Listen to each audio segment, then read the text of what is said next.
Hello, thank you for tuning in. My name is Charlene. I am a teacher by trade.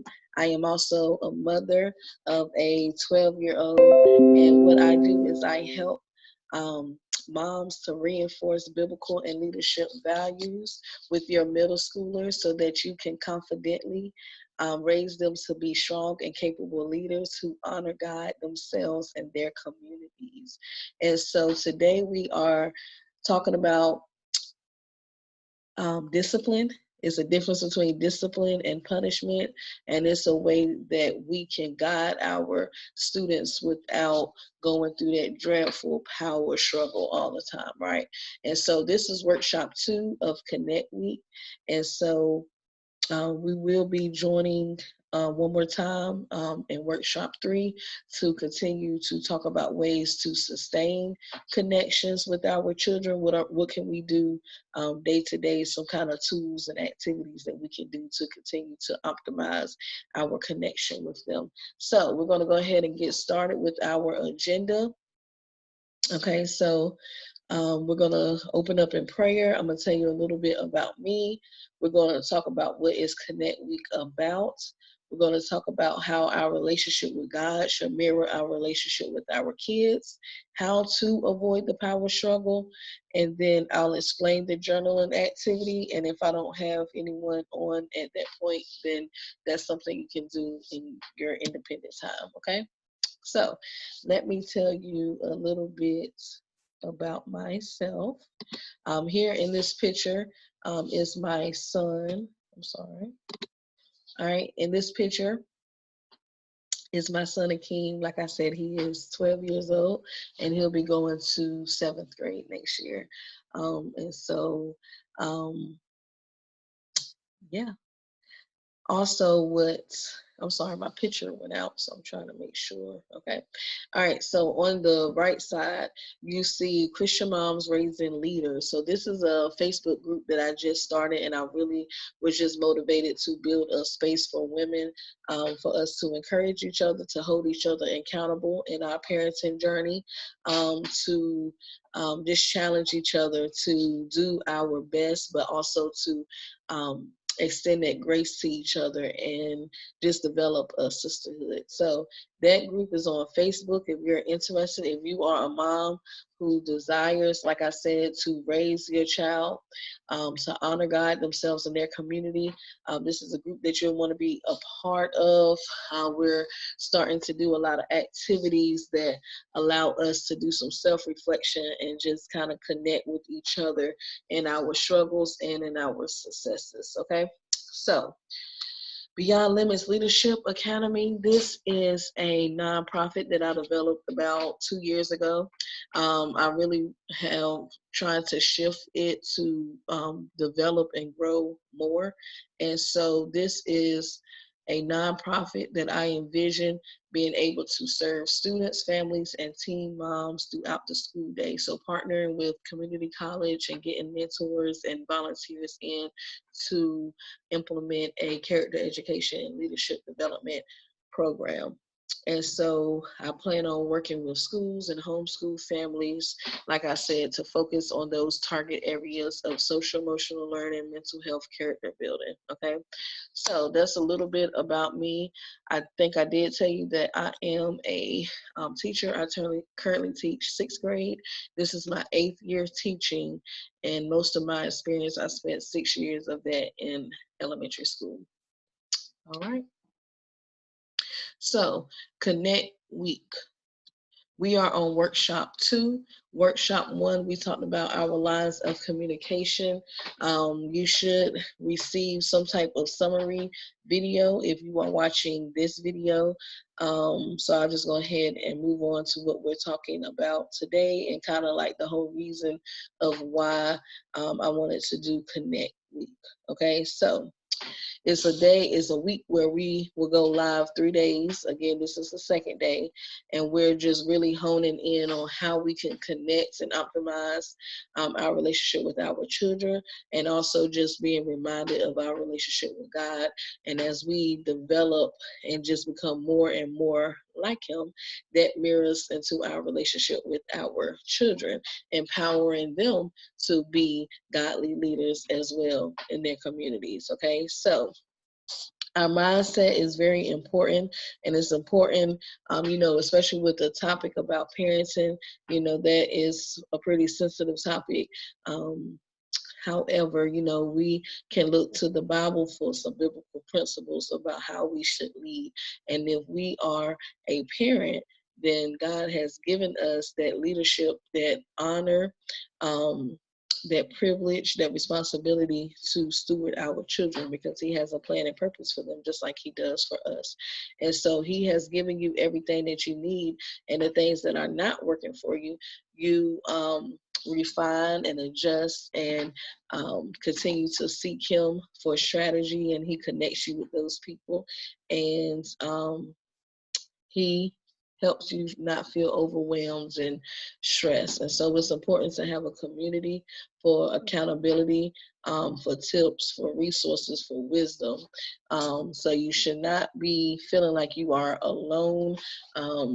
We do have God. He is concerned about that. We can pray to Him and ask Him to involve Himself, in our parenting relationship. But then we should also have each other, because He sends relationships for us to be supported. Okay.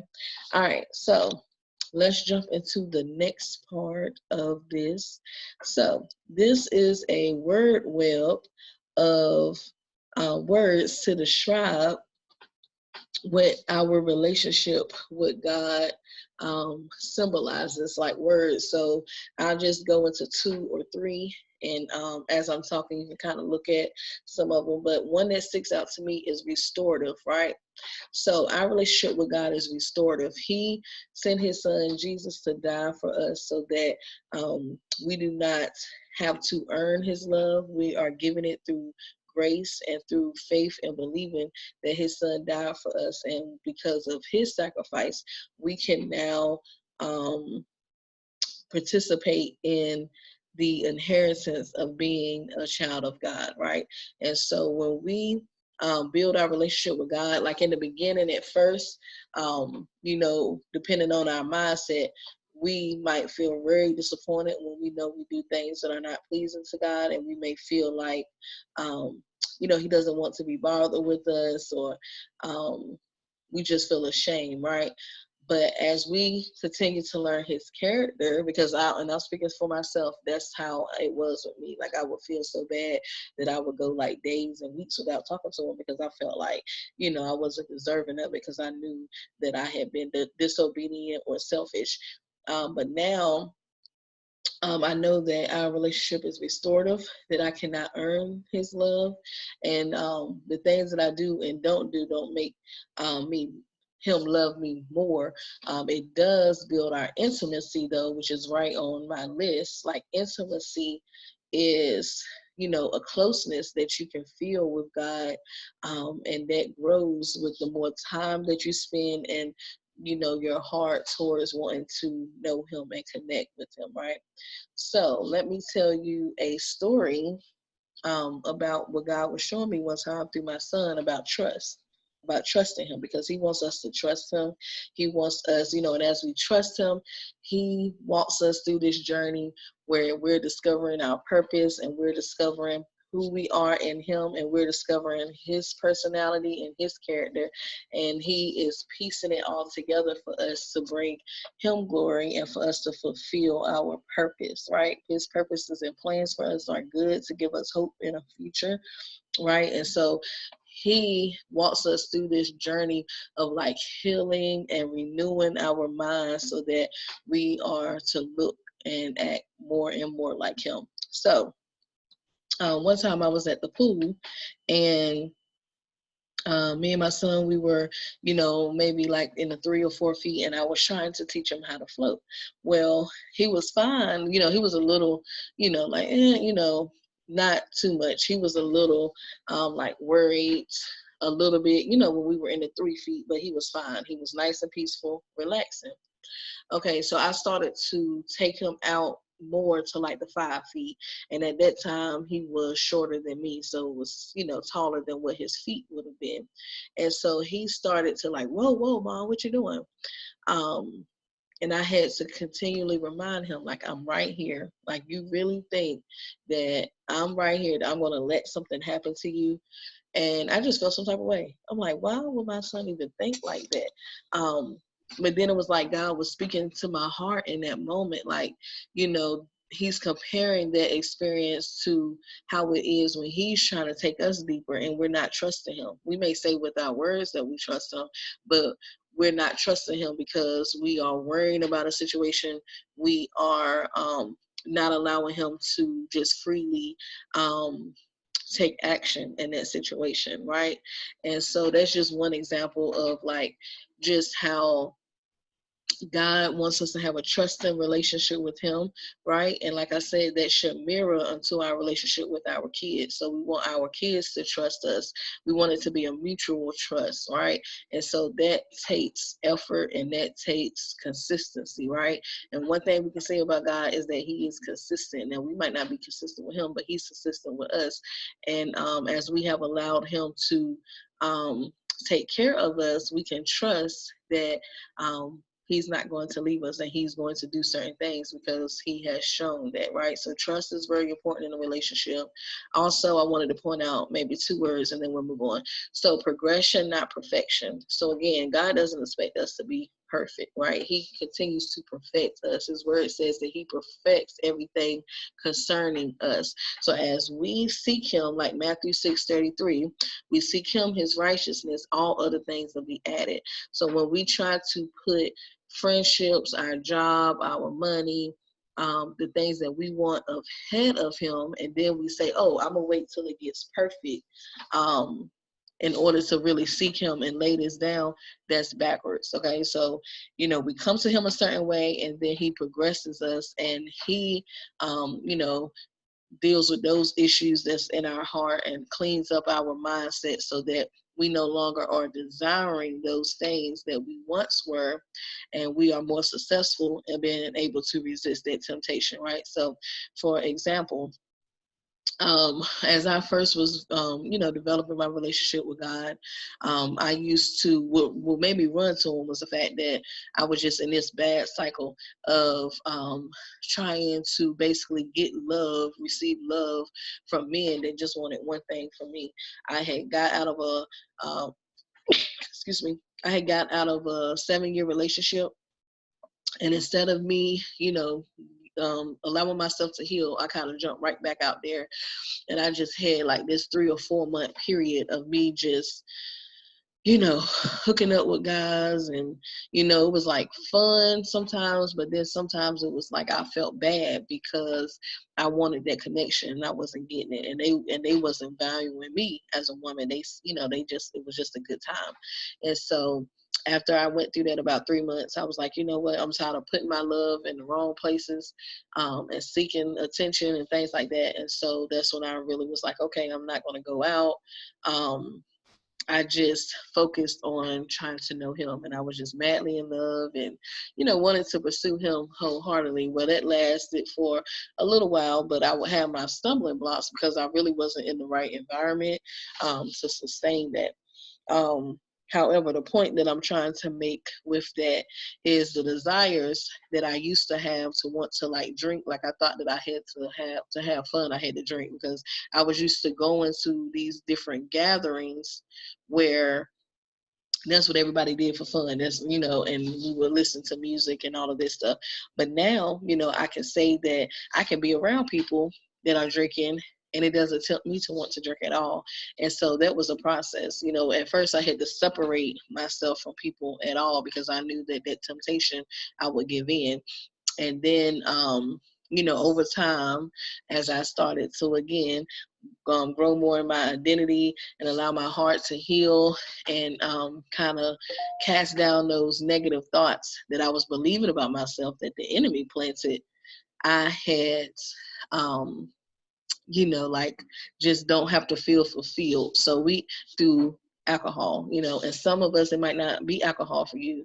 It can be a drug, it could be cigarettes, it can be gambling, it can be sex, it can be, fill in the blank or whatever it is. But what I've learned is that oftentimes we do these things to feel a fulfillment or to relieve stress, when really, that should draw us to get into God's presence, and all of that, all of those feelings will fade away. So that's what I've learned over the years.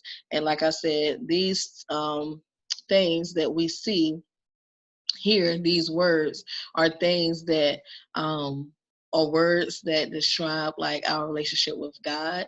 As you're growing, those all of those things might not be able to apply to you right now, and that's okay. Like I said, it's about progress. And then these things should mirror your relationship with God, right? I mean, with your children. So like guidance. God doesn't force us. He gives us free will. He guides us. He provides his Bible. He sends people, right? His Holy Spirit guides us. He's gentle with us. He's slow to anger, right? He is slow to anger, because if he was not, some of us still would not be here. Like, we would have died in some of those foolish things that we've done. He's gentle. He helps us to develop our identity. Love is an action word, right? He has shown his love over and over again. He showed his love when he sent his son, right? And we show our love for him by taking that time with him, right? By studying his word, worshiping him, praying, by blessing people so that he can be glorified, right? And so these are all just words that I thought about, like, wow. And these are all the same things that can apply to our relationship with God. I'm sorry, I keep on saying it can apply to our relationship with our children, if we allow it to. Okay, so let's get into some of the types of discipline. So again, the focus of this workshop is about how to avoid the power struggle and how we can guide our children without controlling them. Now, not every child is the same. Every child needs different ways to handle things, right? And depending on the severity of the problem, we might have to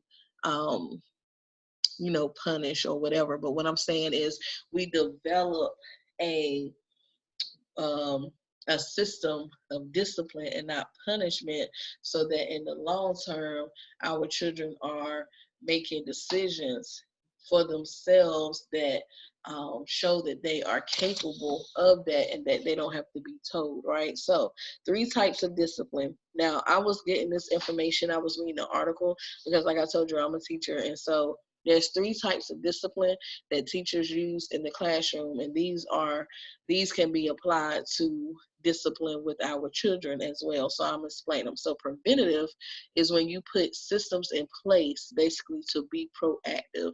So for example, in a teacher's classroom, because mind you, we have to become kind of like masters for discipline, right? Because we can't hit them. We have to figure out a way to control them without, hitting them. They don't want us yelling at them.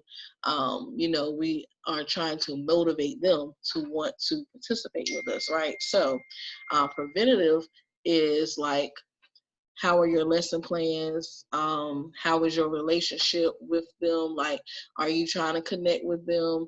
Do you have rules in place, or do you just allow, or do you tell them things that they can and cannot do up front? And then you have like a discussion about why. So that is some preventative. So for us, that would look like having family meetings, having goals, having a legacy statement. That would look like you being open and developing your trust and connection with your child, right? So again, the younger you do this, the better, because as they, get older, it's harder to change habits. Of course, it's not impossible, but it's just more of a challenge, and you may experience some power struggle at first because they're not used to it, right? Supportive is when you guide your child to make good choices. So what that would look like is, like I said, in the classroom, we know that 100% of the students are not going to be behaving the way that we want them to, right? So being supportive is that we know that, you know, we would basically know the students that are having some challenges, and then we would try to come in and take a few extra steps to support them. And so we would do the same thing for our children. Like, we will have preventative measures in place, but then we will have to be supportive with them to guide them to change some of those things that they are challenged with, right? And then corrective is being very, is very direct type of discipline. So that would be like a student continues to, you know, interrupt the classroom lesson. Okay, I would give them a consequence. I might say you have silent lunch. I might say you get a phone call home or something like that. So this is where it's some type of rebellion, and you have to put a consequence in place for them to connect their behavior with a consequence. So what that would look like in the home would be having a plan where you would address that behavior. And we're going to talk more about that later, because you don't just think about the behavior, you try to get to the heart of the behavior. Okay, so all of these levels of discipline and types of discipline require consistency. Rewards and punishment, they work short term. You know, of course, you can get your child to listen when you whoop them, or when you give them these rewards. And I'm saying nothing is wrong with it. But when we like overuse rewards, overuse that punishment, that's like a short term. And we want to prepare them, right, to be those future leaders. And so we have to think long term, even though long term might take more time, right? All right, so let's talk about some preventative discipline measures. So family meetings. So family meetings. So let's talk a little bit about what that will look like. Okay, so the first week is when you would spend time. So let's talk about the components first. All right, so you have an agenda, compliments, brainstorming for solutions, family fun activity, and calendar for family fun events. Okay, so that's the first week. You would spend time on the agenda, spend more time on the agenda than you would on the other week. So for that first week that you're doing the family meeting, you don't do anything else other than the agenda. So the agenda is where you write problems that the family or individual in your family may be experiencing, and you try to probe them to think about it. So like, what about this? What about that? You know, you would put it on the fridge and anyone can add to it. Now, the key to this, which is going to be hard probably for some of us, is that you don't try to solve their problems, right? You want to teach them about brainstorming a solution. So on the first meeting, you just write out the agenda. Like, you just tell them, you know, what problems do you have or whatever. They might can't think of any. You're trying to probe them for some. Now, the key to this, you don't really push it. The key to this is throughout the week. So again, you put it on the refrigerator, you end the meeting. They can add to it throughout the week. Now, what you do as the parent that's guiding them is when you notice a certain problem that they may have, like say they're lashing out at their brother or sister or something. So you would say, that is a problem. That's something that we need to add to our agenda. Would you like to put it on there, or should I? So you're making them aware that it's a problem, and you're giving them the choice for whether you're going to add it or for them to add it, right? You don't have to try to fix it right then, unless it's, of course, something that is very, you know, that you have to fix, but that's something that you try to bring up in the family meeting. Okay, so then the following week, you do the agenda, right? And then you have the compliments. So you're going to teach them what a compliment is, right? It's showing appreciation for someone or something that they did, how they made you feel. And you're teaching your kids to be great, have gratitude, right? And so again, throughout the week, say if they can't think of anything, you're not going to push them. Throughout the week, you would just bring awareness to it. So you would be like, you know, say if you see that y'all are all going to the store or something, and the daughter, one of your daughters or sons, they open the door for each other or something.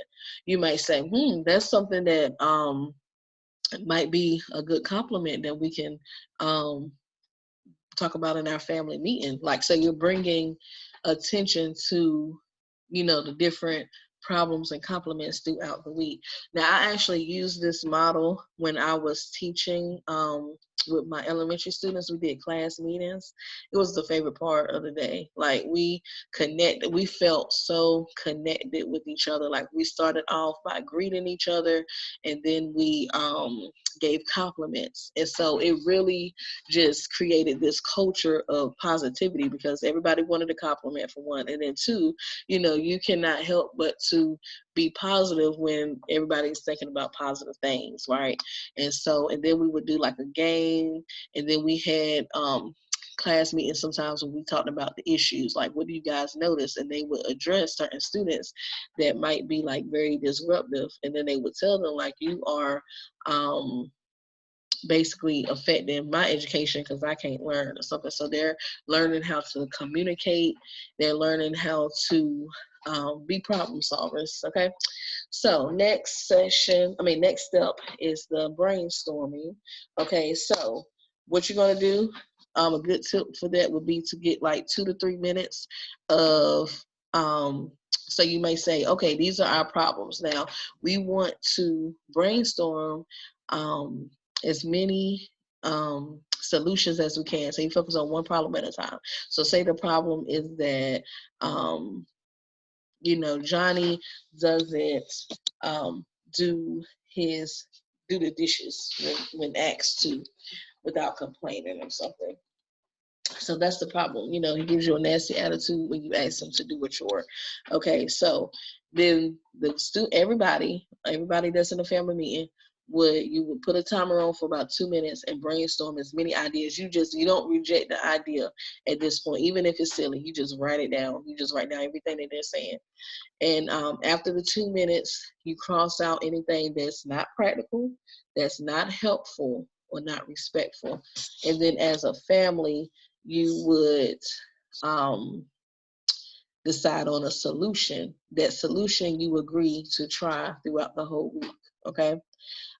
Family fun activity would be, like it sounds, an activity that you do just for fun, like watching a movie or, playing a game, something like that. So again, your family, you guys can brainstorm what that would look like. And then the calendar for family fun events is where you are being very intentional and you're showing your children that you are, that you're going to honor the commitment. So that's where you would schedule it on the calendar for all to see. All right, so and I'm looking at the time and I'm trying to figure out if I want to come back. I'm going to skip over the legacy statement and the family plans. And what I think I'm going to do with that is discuss that another time, because I want this video fairly simple so that you can just watch it all at one time. All right, so corrective is, like I said, is where you are correcting a rebellion or a tendency that you see. And so you would ask, what is a tendency? What is something that my child is tending to do, basically, that I'm not pleased with? So for instance, they could be displaying anger, like they just overreact all the time and get angry at something. Like maybe they play the game and they get upset because they lost, or maybe they just are showing anger every time. You can't tell them anything without them getting angry, or their sibling makes them angry really easily, right? The tendency could be that they're always picking on their sibling. It could be that they're too consumed by their electronics. It could be that they're not applying themselves in school. So you pick a tendency, then you ask yourself, what heart quality does my child need to develop in order to overcome this weakness? So for example, anger is a symptom of it, but it's a deeper heart heart position, that a heart quality, or basically like a character trait, or fruit of the spirit, right? It makes me think of the fruit of the spirit that they need to develop. So for instance, if my child is always displaying anger, I will have to think about, okay, first of all, when are they angry? So I'm thinking about like examples of when they're angry. Like, oh, he's always angry when something happens on the game. Okay, so he needs self-control. And so that would be the hard quality for them to develop self-control. And then my personalized plan is coming up with a plan with them, like this is telling them like this is what you notice, telling them like basically putting in their mindset like this is a life skill that you're going to need. You're going to have to develop self-control, right, to be able to be a responsible, capable leader, right? And so you will come up with a plan basically to help them work on it. And so you're being really intentional during this time to help them learn and think differently. So basically, you might come up with a plan like, okay, say your child is, and I did this with my son, so he's gotten a lot better. So he gets upset at the game. So we'll talk about it. I'm like, I really don't like that. If that's something that, you need to have self-control. You shouldn't let things get you all worked up and things like that. So if you're going to do that, then that means you need to take a break. That's my sign to me that you need to take a break. And if you're not showing self-control, then you're going to have to get off of the game, right? And so you're just bringing them an awareness. Now, this is different types of parenting styles. So there are four main types of parenting styles. So they have these personality tests that you can take online. I'll be more than happy to share a few good ones that I found. But basically, you just answer a lot of like yes or no statements, and then they'll tell you which one you fall more likely into. I'm also going to give you a few statements and examples, and you can basically analyze yourself, like which one parenting style are you. Now, you don't necessarily have to just be one. You don't have to necessarily fit in one category. Sometimes you might handle that situation in a certain type of parenting style. But parenting styles are research based, and they have research like how it affects the child. And so it's important that as we commit to growing and developing ourselves as daughters of God and as mothers, that we analyze within ourselves, like, is it something, is it a parenting style that could be contributing to my child's choices? Not saying that it's your fault, but it's just something to be aware of, right? So let's start with authoritarian parents. Are strict, they're inflexible, have high expectations, punishes rather than disciplines. Okay, so for example, some statements or things you may believe is that kids should be seen and not heard. We call this old school, right? Like kids gonna be they shouldn't be heard when it comes to rules. It's my way or the highway. You don't feel like you need to take your kids' feelings into consideration. Okay, now the and some other words that think of when I think about, or that I didn't make these charts. These are charts that I pulled online, and they said that authoritarian parenting just has this like because I said so, and just leave it at that. You do have clear rules, but again, you focus more on punishment than discipline.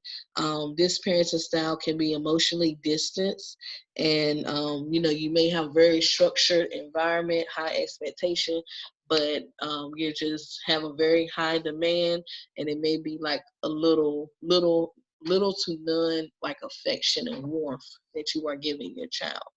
So the thing about this parenting style that makes it something that is not the ideal parenting style is that children need to know how to make better choices. Okay, so if you're not discussing and giving them discipline, but just punishment, they may stop that behavior short term. However, it just doesn't teach them to make better choices. And so, that kind of disadvantages them as an adult, because either they're not going to make good choices, and then they have to just keep on dealing with the consequences of making bad choices, um, or um, I'm sorry, I lost my train of thought. So at this age, this parenting style, children may become aggressive or hostile, and they have a higher risk of developing self-esteem problems because their opinions haven't been valued like at all. So they just feel like maybe, I'm not valued. They have a low self-esteem. Now, again, these are not, when you think of anything that comes with personality, anything that deals with somebody as an individual, right? This is not like 100%, but this is just the tendencies that they have seen. All right, so our next parenting style so we have authoritarian and authoritative, which is here. I don't know if you can see that on the screen, but this relationship is nurturing, affectionate. They set boundaries. They discipline through guidance. They have open communication. Um, there is like a let's talk about it type of reaction. Okay, so these parents are assertive, they're flexible, they're democratic, they have clear standards and they still have high expectations, and they're very responsive to things, but it's a little bit more flexibility there. Okay, so this is actually considered the ideal parenting style. This parenting style requires a lot of effort into creating and maintaining a positive relationship with your child. You more likely explain the reasons behind the rules, and your child is more likely to become responsible adults who feel comfortable expressing their opinions, because again, that has been valued, and they're better at making decisions. Okay. All right, permissive parents are on the other spectrum of the authoritarian. They may set rules but don't enforce them. They just have like a kids will be kids attitude. And your child, because of this, is more likely to struggle academically because they don't appreciate authority and rules unless, it depends on the teacher style too. So a permissive parent has few rules, may be very lenient, accepting, they have low expectations, um, it doesn't really provide direction. You're also very nurturing and affection, but it's just like your boundaries are few or they're inconsistent. Okay, so this may look like being more of a friend rather than a parent. Okay. And the last one is uninvolved. So uninvolved is considered neglectful, passive, like you're on your own, absent, little time, competing priorities, uninterested. You may be emotionally detached, self-absorbed, inconsistent, or no boundaries, little interaction. Okay, so this will look like not asking your child about homework, not knowing where they are or who they're with. You may not spend a lot of time with them, and this could be due to a few things. It could be due to mindsets about like they're gonna do what they're gonna do. There's nothing else I can do, kind of like you've given up. It could be that you're overwhelmed with problems like having to work, paying your bills, managing a household. This type of parenting style results in your child having low self-esteem and just having like frequent behavior problems because, again, as parents, they have to have their guidance. So, again, you may not fall completely into one category. You may see a mix of yourself in different ones. The goal of this was to just kind of make you aware of that and to kind of just challenge you. Like if you know that if you see on here like, dang, I am pretty permissive, then you're thinking about like, what can I do to become more auditorial? I said that wrong. But what can I do to become more auditorial? How can I be more flexible?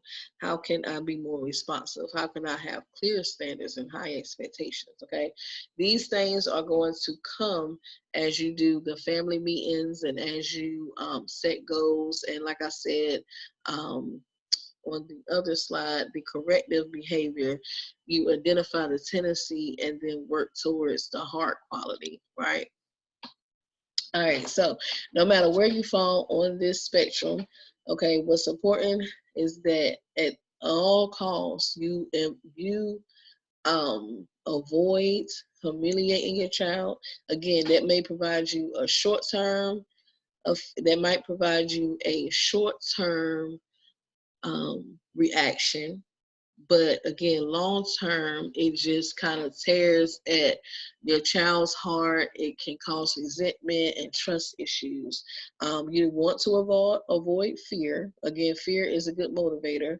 However, again, we're thinking long term and not just short term. So again, when you're planting that fear, um, that it just plants a mindset in them that the enemy loves to use, and then their responses will be driven by fear, comparison, and overreaction. So, sometimes we can, get upset with our child and be like, your brother, your sister doesn't act like this. Okay, we're not comparing them. Um, it's just not fair to them. Um, and it doesn't really solve anything. And again, all of these are short term, and then overreacting. So if we overreact over things, um, like over a lot of things, then when our child gets older and they really have stuff that they want to talk to us about, like dating and sex and, drugs and alcohol and just things that might be on their heart, they're going to think, oh no, I can't talk to my parents about that because they're going to overreact. And so it's like, you want them to be open with you, then you have to model, not overreacting so that they feel safe coming to talk to you about their issues and about what they are feeling. So this is the reminder to get to the heart of the issue, right? Get to the heart. So don't think about just that symptom, like my child is being angry or lashing out. What what do they need? What heart quality do they need? They need more self-control. Okay, so now I can take steps to teach them self-control, right? So use what you know about God to apply how you should react. So we already talked about some things that we know about God, like He's patient with us, He's merciful with us. And so we also know that He desires to change our hearts, right? The Bible says He takes a stony heart and makes it flesh, right? And that's how we feel connected to Him, right? And so we have to allow God to change their heart, right? And putting these systems and strategies in place is a good way to kind of help develop that process. Um, we pray because again, God knows the situation. He knows their heart. He knows your heart. He knows, the beginning, the end from the beginning and the whole situation, right? So you would just ask Him for wisdom and ask Him on how to respond. And I want you to look up Ephesians 3:17, and I'm gonna say it again, Ephesians 3:17 and First Corinthians 3:16. Okay, and think about how you can apply that, and then do your actions line up with what you want to see change. So you don't like it when your child yells at their brother or sister, but they always see you yelling when you get upset, right? Just think about like in traffic or at the store, with a family member. How do they see you reacting to when you're angry? How do they see you reacting when you have a challenge? Do they see that you get easily frustrated? Do they see that you give up? Do they see that you keep on trying, that you're determined? Do they see that you are talking to God about it, right? So what are you modeling for them? Are you modeling patience, kindness, generosity? Okay, because we know these are all traits that we wish to see, but we have to think about, like, even if we as adults are not really showing that trait, kids learn from our example. So we can be the model, and they will just pick up what we're doing, and it probably not going to happen overnight, but it will happen. And just be patient and consistent. So again, it's good to be reflective, like thinking about what's working and what's not working. But you have to give something some time, right? You can't just try a new strategy. You heard the saying, Rome wasn't built overnight, right? So if a certain behavior or bad habit or tendency has been going on for quite some time, it might not just change in one day or 1 week. It may take more time. But if you have a plan in place and you have accountability and tools in place, you can actually measure, like, is this helping? You should see some type of change. It might not just be completely changed, but you should see some type of changes in like a few weeks or something if you are consistent, right? So that accountability part is important. And again, that's why I was saying, being in a group with other like-minded women that can kind of encourage you to not give up and encourage you to stay on it. Um, is very important, and having that partner, if possible, to help. But if not, just building that community, being in a community, and leaning on God for understanding. And so we're not going to overuse reward and punishment. Um, just focus on the life skill that they need to develop. Okay, so I'm going to end. We're wrapping up. So punishment versus discipline. I pulled this from a book called Change by Dr. Scott and Joanne Miller. It's an ebook. Um, Very good tips about that, and actually the heart approach that I just explained. Also, I pulled pieces and kind of added, kind of made it fit from that book as a framework about how you can help your child change, like basically any problem that they have. And they said, focus on the heart. All right, so punishment focuses on past problems. So again, the problem has already happened, but you're wanting to punish them about it. So that's the past. Discipline is thinking about their future success. Like, why is this a problem? Because I need you to be, or because our family is this. Like, we are responsible. So when they are not being responsible, then we're thinking about how we can move them towards being responsible, and not just like, oh, I'm going to punish them for not being responsible. You get what I'm saying?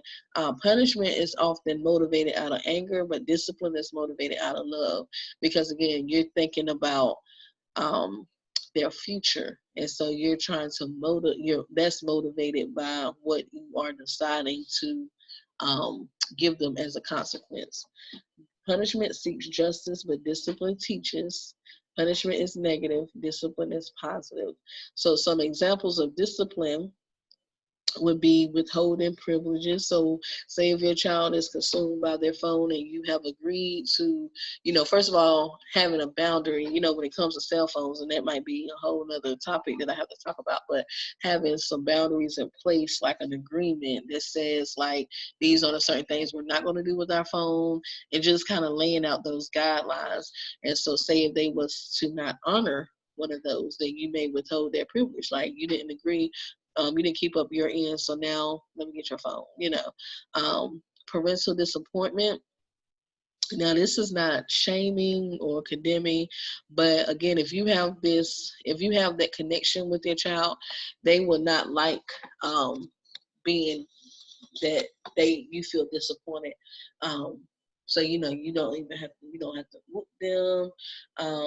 This is a very highly effective. I use it a lot as a teacher, and it really worked with the students that I had a connection with, a relationship with, because they knew that I had high expectations and they wasn't meeting them. And instead of me, it was easy to just yell and be like, sit down, or I might, try to embarrass them. That is a short term consequence, right? But when I pull them to the door or talk to them at lunch or something at a later time, and just be like, man, what's going on with you? You're having a hard time. I'm just really disappointed. I know you can do better than this. You are a leader. You need to, be a leader. Let your light shine. Do not, and I'm just more so like calling them up, challenging them, right, to walk in that role instead of like beating them down, like saying, that was stupid, da, da, da, da, da, or whatever, right? So parental disappointment, like having that talk and just like, what's going on? Like, well, help me understand why you made that decision. I'm disappointed. What can we do to fix this? Or these are my thoughts, type of thing. And then extra responsibility. So say if your child, their responsibility is to take out the trash and they didn't take out the trash, you have to continue to tell them, and you're doing too much, you shouldn't take all of that, right? And so extra responsibilities would be like, okay, since you didn't handle that task, I'm gonna need you to take out all the trash in the house, and I'm gonna need you to do this on top of that, because you have to show me that, you really, that one is just like, that extra responsibilities is more so just like making them not like something like, like who wants to have to do extra, and then that'll kind of remind them like, man, I need to take this trash out before I before I do everything, before she had me, mopping and just doing everything, right, cleaning the bathroom, doing this, doing that, so it's just a way of giving them logical consequences. And last but not least, with punishment, discipline, we must remember that the path must be restorative. So just like our relationship with God, right? Each day is fresh. Hallelujah, right? Each day is fresh. So he's not constantly reminding us like you are messed up, like you making these bad decisions, this, that. Like, no, we come to him, we lay it down, we have a change of heart, and we ask Father God to help us be better, right? And we don't have to worry about that next day feeling bad about it, because, and if we do, that's just the enemy. The enemy comes to steal, kill, and destroy. So he's trying to destroy our relationship with God by making us feel like we should be ashamed or condemned, right? And so our children must know that it's a way to be restored, right? That is going to be a clean slate, and those things in the past are not going to kind of come between your relationship. So I'll end with this quote. If your actions inspire others to do more, learn more, do more, and become more, you are a leader. So I want to encourage you, mamas, that you are a leader, that God has entrusted you to do a very important job, that the work of parenting is honorable, righteous, and significant, and that the way you raise your kids will impact the world. The way you raise your kids will impact the world. So, here are some affirmations for you. I suggest for you to um, pick the ones that speak the most to you, where you might need encouragement at, and just include them in your daily self-talk as you are declaring and reminding yourself of the love that God has for you, not only as a mother but as his daughter. And so the best thing we can do, one of the best things we can do, is continue to develop ourselves as daughters, our relationship with God, right? And think about our parenting style, and if we're just permissive or uninvolved or even authoritarian, then what steps we can take, right? Trying to address the heart of the issue and not just the problem, because that's short term. So we're not perfect. We are imperfect people loved by a perfect God, so there is grace. So I hope that you feel empowered to just continue to grow and develop for yourself and for your children, that you don't feel shame or anything like that. The purpose of this workshop is to just bring an awareness and to not feel overwhelmed. So if you're feeling like, dang, I don't know what to do about my child and it's like driving you crazy, then this is giving you another way to think about how to approach it, right? And it's something to kind of just remember as your children get older. Like, you might not be dealing with anything right now, but it's just a way to remind yourself and put in those preventative measures. Like I said, the family meetings, sustaining connection and setting up boundaries will help to prevent a lot of misbehavior. Doesn't mean that it's not going to happen, because I think that's just a part of their journey, right? We're not perfect, they're not perfect. But we are there to guide them. And so putting these preventative measures in place um, helps to guide them and create that long-term success, and not just for the moment, right? So it is easy to just do stuff for the moment, but we have to think long term. Okay, so thank you for watching. I actually skipped like 2 or 3 slides because I was trying to keep it short. I over prepared, but I thank you for watching and staying to the end. Um, this will be posted for you.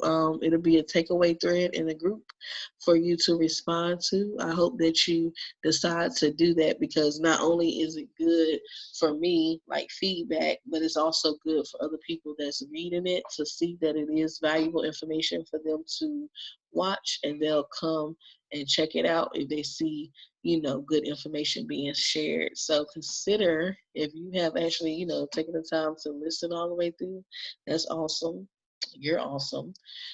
Take Please consider commenting in the takeaway thread so that other women will be motivated, um, because you are a leader, and we need all the leaders we can get in this time. So thank you for watching. Again, my name is Charlene Clark. I can be found in the Facebook group Christian Moms Raising Leaders. And I will see you for workshop 3. Have a nice afternoon, night, morning, whatever time that you're watching this.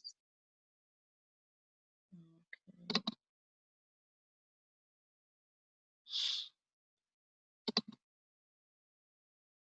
Bye.